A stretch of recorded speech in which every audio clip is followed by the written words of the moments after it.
เบอร์หนึ่ง ตอน นะ นี้กินข้าวแล้ว เป่าคน เดี๋ยวสิพาน้องอนงไปเอารถได้วันนี้ได้อยู่ในบ้านน้องเดินนี่ละอยู่หาญซ้อม อาตลีตัวเล็กๆ หาญซ้อมมอเตอร์ไซค์หาญสังเก่าเพิ่น ไม่เคยเปิดเบอร์สามใช่ นี่น้องอนงแน่น้องลิงน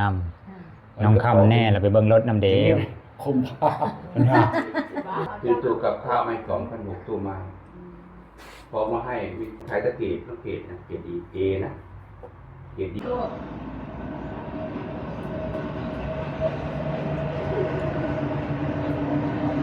ช่วยคนในตั้งแล้วว่าคือเลย เขายังจะมาก ตอน อยู่ นี้กำลังรอรถให้เขาเอามาส่งอยู่เฮิรนเป็นยัง ให้มันเข้าร ถมาแล้วเด้อเจ้าของเอารถมาแล้วเจ้าของหารไอ้เก่าเพิ่นเอารถมาแล้วไปเอาวันนี้เงินเจ้าของหารเพิ่นนี่ไอ้เก่าสายบุญนั่นนี่ก็ได้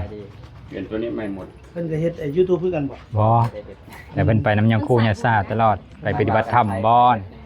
อยู่ไทยเพิ่นก็ไป ตัวนี้เปลี่ยนถ้าไม่เปลี่ยนมันจะมีรหัสของมันอยู่ FC เพิ่น ดีใจแห้งอะน้องก็ได้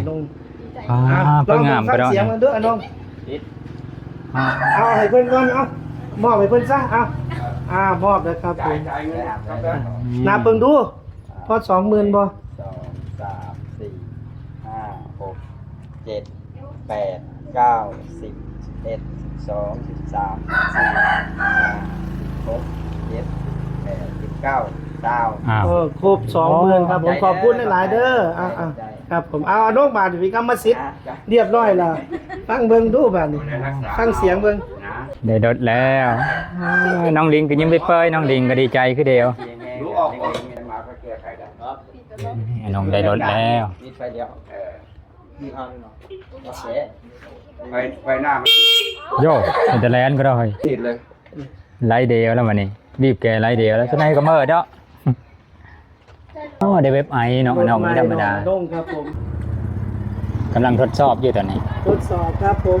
เอาทดสอบเบิ่งดูอะน้องดีบ่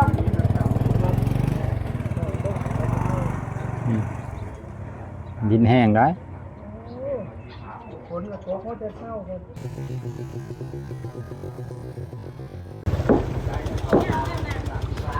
คักบ่ โอ้งามไปเลยเบิ่งดิผู้เลือกงามนะรถหรือคน ต้นก็งามรถก็งาม โอ้คนงามกว่า